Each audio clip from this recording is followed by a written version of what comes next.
What's up, ladies and gentlemen? I am Dylan, the Technigiz guy, and today we're going on a road trip and we're picking up my new radio. Jump over to my truck and I left Hamvention, and while I was browsing around HRO and their deals that they had going on for Hamvention, I saw that they had a really good deal on a used Icom IC-7300. Like $300 or $400 off of MSRP, and it's an HRO confirmed that it's working and in good condition. So I bought it. I was gonna have it shipped to my house, but I realized that it's in the Newcastle store. Like, they're gonna ship it out of the Newcastle store. I don't live terribly far from Newcastle. It's only about a 40-minute drive to Newcastle from where I live. So I called them. I told them, hey, just hold it for me. Don't ship it. I'm going to come pick it up. And they said, okay, cool. We'll refund your $16 of shipping when you get back, or when you get here, and it'll be a good time.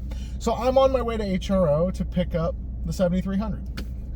Now, why did I get a 7300? For those that don't know, the IC-7300 is regarded as one of the best, if not the best, HF radio that you can get for the money.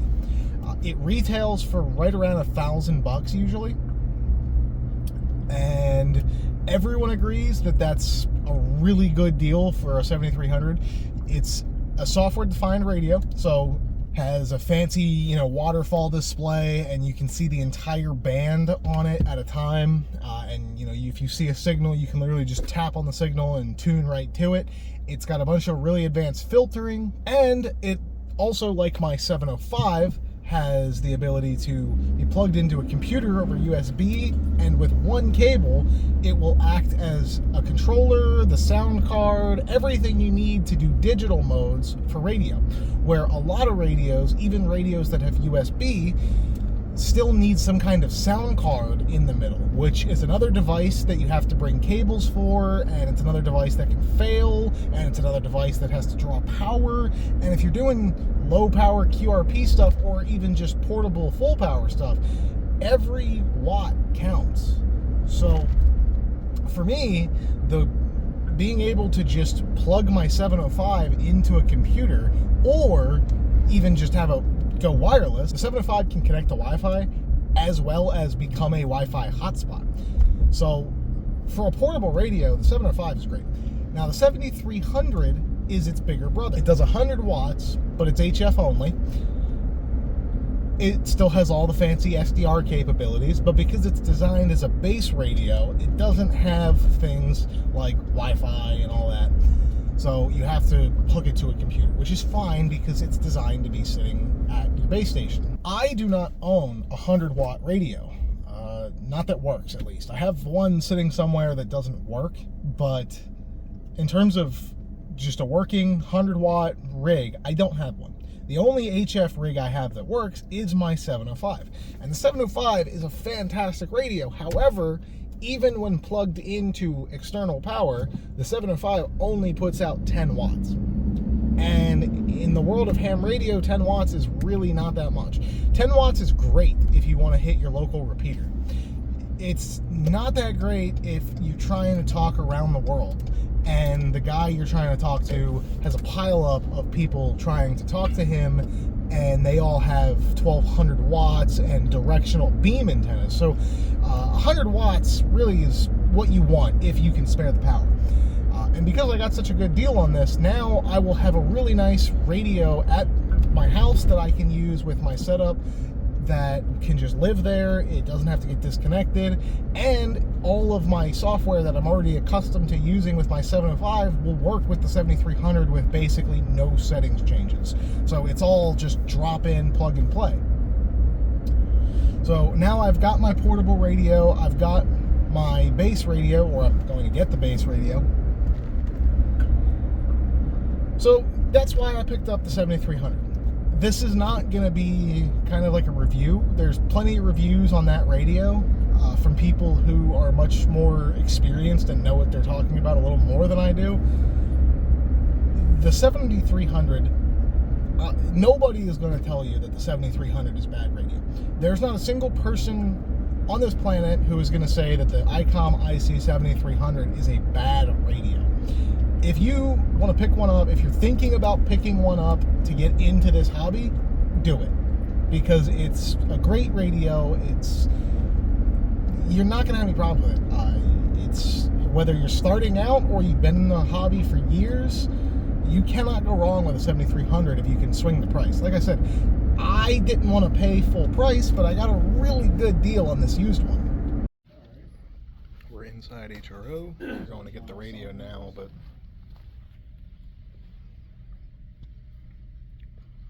also an experience. All right, can I start? So, the coax. I got their radio wall. That's not it. So, there's the 7300. That's what I just picked up. That's a nice looking radio. It's got USB ports in it.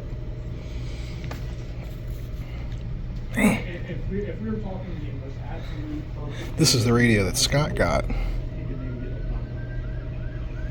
Yeah. I have a little Windows mouse cursor on it. Yeah, this is the one that Scott bought at Hamvention. So it seems to work, so that's cool. They have a mic set up there. All the different antennas. The Newcastle store is a little on the smaller side, but it's still cool. If you're within range, there's only, I think, like a dozen or 2 dozen HROs around, so you kind of got to be close. They have a really big booth at Hamvention because there's none near Ohio at all. In fact, the one I'm in is one of the closest ones to Ohio. So, yeah. Let's see if we can pick the radio up and take it home. So, I got the box, and because I came and picked it up, I actually had like $65 of store credit. Right. So I'm gonna look around and see if there's anything I want. But also, this is used. I didn't expect it to come with the box.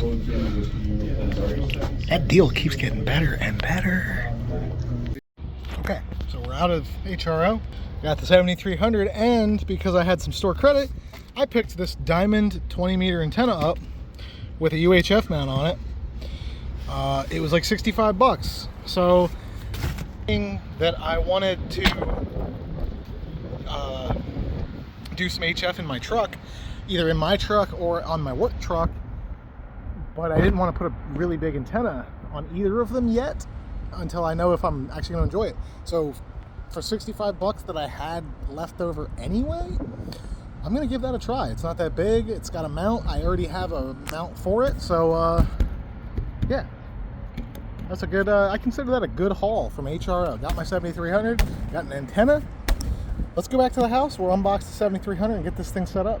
So we picked the radio up. We also ended up with an antenna because I used the money that I saved on the sales tax and the shipping, going to pick this up in person.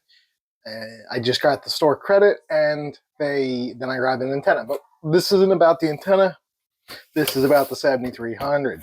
So I know I said it a little bit ago, but I am really surprised that this has a box, because the website said used, doesn't come with box, but it came with a box. So opening it up, we have the manual. So I can tell that the manual has been wet and then dried, because like the paper is a little like crinkly. It's not fresh. That's okay. It's used, and quite frankly, I download PDF copies of all of the manuals of everything I own anyway. What is this? Errata. Please note the following correction in the instruction manual. Operation on 5 megahertz frequency band is allowed on 5 discrete frequencies. I don't use 5 megahertz, so I'm not worried about it. But so it looks like one of the frequencies has a very slight deviation. I don't use 5 megahertz, so I don't care. This is the precautions and dangers, except it's in Spanish. I don't speak Spanish, so this is kind of useless to me. Cardboard, piece of foam.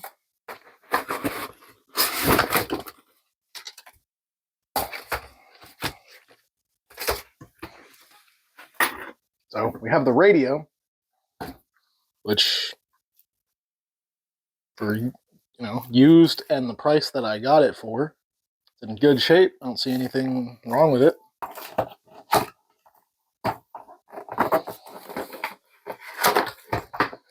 In this box, we get the accessories. So we did get power cable with it, which is always good. I didn't want to have to source this. Not that it's hard to source these power cables, but I didn't want to have to. We do get a microphone, which is also really good. Sometimes you don't always get the microphone when you buy used radios. We get some extra fuses. We get the adapter for the back that comes out and gives me my DIN plugs for like PTT and accessories. Basically all kinds of different little accessories you can do. We get a 1/4-inch jack for a key. So you get a 1/4 inch, they give you a 1/4-inch jack so that way you can wire up a key. If you do CW, I don't know Morse code, so I'm not doing it. And then there's this in the box, which this definitely doesn't come from Icom, but it looks like it's an Icom mic port that comes out into two 3.5 millimeters, one of which goes to a mic, one goes to a PTT. Whoever owns this radio must have had like an external microphone, like a Heil or some other mixer style microphone, and they had the output coming from a mixer. I don't know if the 7300s have that have the bias problem, but I hope he had the right level set up going into this, because if he was sending like a line out into this, he could have blown the mic front end, and that's a problem. HRO said that this thing works, and I believe them, but I will be testing it, and hopefully it all works okay. So I'm going to pull it over to my bench, hook it up to my tuner and my antenna, and see where we go. Okay, so I've got it hooked up and everything on my bench here, which I need a bigger table. And I already got the antenna tuned up, so I can hear some people, but they're faint, so I'm just going to call CQ. Oh, that's not good. It's getting into my subwoofer. CQ, CQ, CQ. This is K3 DZM Kilo 3 Delta Zulu Mike calling CQ, CQ, CQ. K3 DZM calling CQ, CQ, CQ, CQ, CQ, CQ. This is Kilo 3 Delta Zulu Mike. This is K3 DZM calling CQ, CQ, CQ. K3 DZM Kilo 3 Delta Zulu Mike calling CQ, CQ, CQ. Alright, I'm on the same frequency as somebody who I can hear. I can't hear the other people, but I'm going to jump in and see if they can hear me. Kilo 3 Delta Zulu Mike.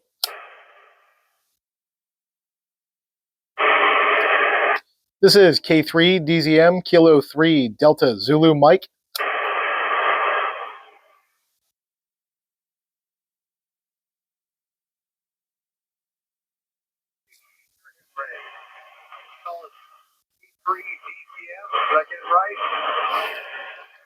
QSL K3 Kilowatt 3 Delta Zulu Mike.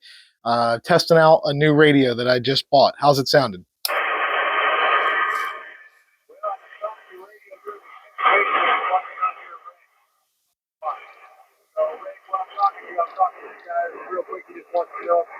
Radio's working. It's working. The band is in the crapper today, but you're about an S4. Your audio sounds great, and it's working from Pennsylvania to Tennessee. I hope that helps you out there, Dylan, as you go around and get radio checks and everything out there. Okay, so the band conditions suck today, but he did hear me and he did come back, so the radio works. Okay, so yeah, so the radio works. That's all I got. It works. It transmits. The bands are apparently really terrible today because I went through every major band and I can't find anybody. I'll try again later tonight. The bands are a little better at nighttime. But yeah, so I did get a call back. I didn't write down that guy's call sign to look him up. But he said he was either in PA or Tennessee. So I was getting out and he did hear me. He said I was an S4 on the noise scale. That sounds about right, because he was right around an S4 or 5 for me. He was buried in that noise. So the new radio, it works. Now I have a 100-watt bass rig, because before the only HF radio that I had was my IC-705, which is 10-watt limited when it's plugged into external power. If it's on battery, it's limited to 5 watts. So that is going to be a huge improvement, and I'm probably going to start hooking it up to my computer shortly and get some digital going. Anyway, I am Dylan, the Technicus guy. I hope you guys enjoyed this video. If you did, please leave a like. If you're new to the channel, please subscribe and maybe consider ringing the bell icon if you want to get notifications when I upload.